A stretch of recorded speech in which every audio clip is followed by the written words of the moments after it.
Hello guys, welcome to my channel. This is M.Naqshbandi from M.Naqshbandi channel. In this video, I want to share with you the elitist schedule and plan there is for the TOEFL test.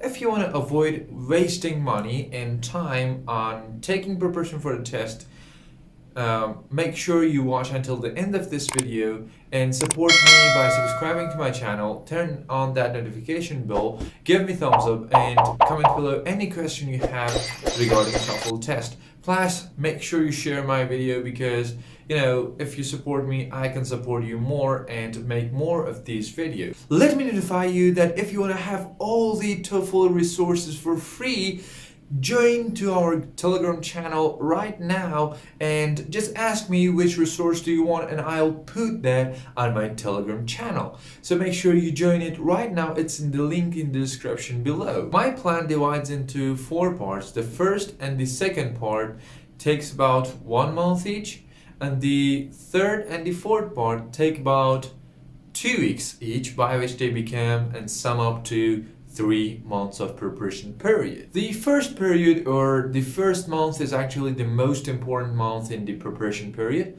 Why? Because you should learn the basics in this month. You should learn the vocabulary skills, the grammar skills you need for TOEFL, the reading comprehension, you should improve it, active listening, fluent speaking, and argumentative abilities in writing section. For the vocabulary and grammar section, there is Colin's book. There are 40 lessons inside of it, 20 for vocabulary and 20 for grammar section. Read about 5 lessons from vocabulary and 5 from the grammar section each week. It means that like 10 lessons each week from this book out of the 40 lessons. For the reading comprehension section, there are thousands of articles, free articles out there. Especially there are paid articles that are free on the ebook 3000.biz from New York Times, from Scientific American, articles that you can just download them and read them and go through them so you can increase your reading comprehension. And make sure you do not take out the words there are inside of each article. Just go through them and read them, know as much as you can, and do not take out the words. This is a warning, guys. For the listening section, make sure you watch TED Talks, make sure you watch documentaries from National Geographic or thousands of other sites there are, and there are lots of free like TED Talks and National Geographic videos on YouTube. You can find them very easily and just watch them and make sure you jot down some notes out of each single video you watch by the time you're watching and listening to the video. Why? Because that's what activist listening is all about. You listen and by the same time you write down something. Speaking fluently is actually the biggest concern of every test taker, especially me. When I was taking preparation for the test, I was worried about my speaking. Actually, I didn't have good speaking at that time. There are very, very simple tricks for that. One of the best tricks is that talk with yourself. Actually, I'm a person who talks with himself a lot. I do not talk with other people a lot. I do not like it. I'm not that like an extrovert person, but I talk with myself a lot. I speak with myself a lot. So by the time I was taking preparation for the test, I got this idea to talk with myself in English and never to talk with myself in Persian, in my own mother language. So this helped me a lot. Every time I was with myself alone, I was talking in English. So the main point is speak as much as you can. Just get rid of your mother language. Just talk in English. I was sometimes talking with my father in English. He didn't know what I was saying, but I was just answering what he wanted to know. And to my mother, to everyone in my house, to my friends, I had lots of friends who knew how to talk in English. So I was talking in English with all of them. And this helped me a lot for becoming fluent in speaking. Fluency actually doesn't mean usage of very high level vocabulary or not making mistakes in grammar. That's not fluency. When I took the test, I took actually 30 scores from the speaking section. When I took the test, I did not care about the grammar mistakes I'm making or the vocabulary I'm using. I was just using simple vocabulary and simple grammar rules, and I was just talking, and that's what fluency in speaking is. Like native speakers, the same as they talk. They're just talking. They don't have any script, or they are not prepared for what are they saying. They're just saying it. So make sure you become like this by talking a lot, by just answering to questions. Find questions, ask people to ask you questions, and just answer those questions in English, and make sure you answer them in just like 1 minute or 45 seconds, because that's what the TOEFL's tricky point is. Another way is also to talk about the articles you read every day or the videos that you watch every day. That's also a very good idea. For the writing section, being argumentative is very important actually, and what makes you argumentative is just writing a lot and answering to questions that are tricky. And where can you find these things, and how can you increase your skills in the writing section? There is actually a book in the name of Grit Writing or Grit Essays. There is it in the description below. I think it's from Keith Falls, I don't know, I think it's the name. Actually, it's a very great book. It's about grit essays and also grit essays to research. Make sure you don't do the research and just do the book number 4, because it will help you a lot for the TOEFL test. And actually, this book, in the description of this book, if you go, there is written that this book is also made for IELTS and also for TOEFL. So there is the best choice for you to become argumentative in writing. This was your schedule for the first month, so make sure you go through them point by point and one by one, so that you become better in every single basic skill is needed for the TOEFL test. The second period of our schedule is all about tips and tricks, general tips and tricks you need for the TOEFL test. It's also divided into 2 portions. In the first portion, you do the TOEFL official guide, in which you learn the general tricks and tips and strategies you need for each single part for the TOEFL test. And after that, you do the NOTEFULL course, by which you learn the master tricks, the killer tricks there are needed for the test. For the first 2 weeks, make sure you go through the TOEFL official guide book, the blue book for TOEFL.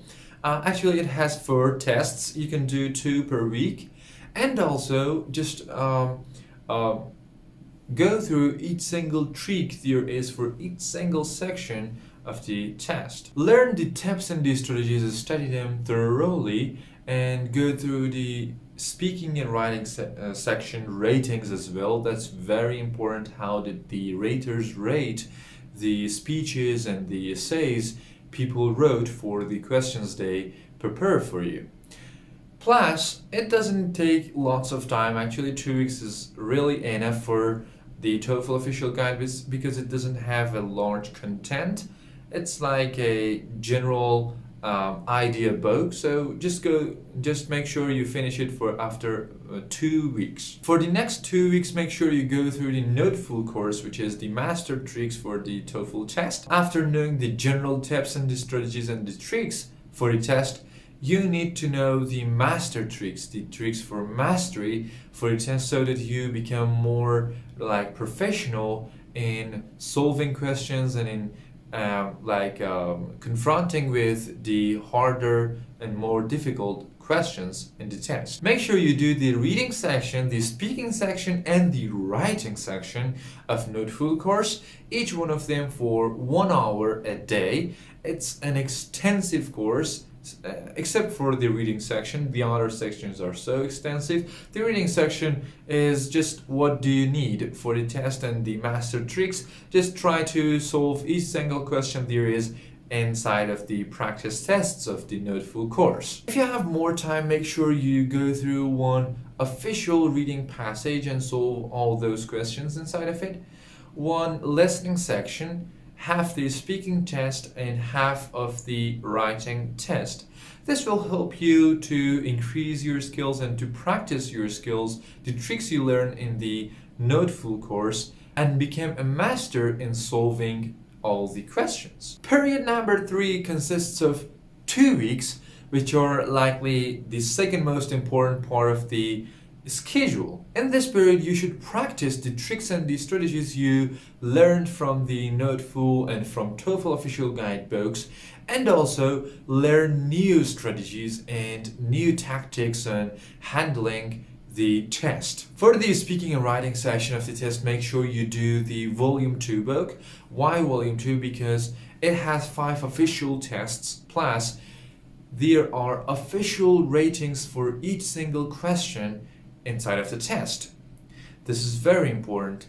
You cannot find like official ratings in any other book other than TOEFL official guide and also Volume 2 or other official books made by ETS itself. So make sure you go through the Volume 2. It will help you a lot. I actually did it for 3 times, the speaking and writing section of the test, and they helped me a lot, but that's suffice. That just one time of finishing this book, it suffice. Make sure you do this. And for the listening and the reading section of the test, make sure you do one reading passage every day and one listening section every day. But there is a way on doing that. Actually, every single passage has about 10 questions in the reading section, and in the listening section, like 6 to 5 questions. So make sure you go through each single question one by one after you do the test, and check why did you make a mistake in this question, or why didn't you make a mistake in this question. Check them. Do not ignore your mistakes or your successes. Do one reading passage every day. There are 10 questions and one reading passage.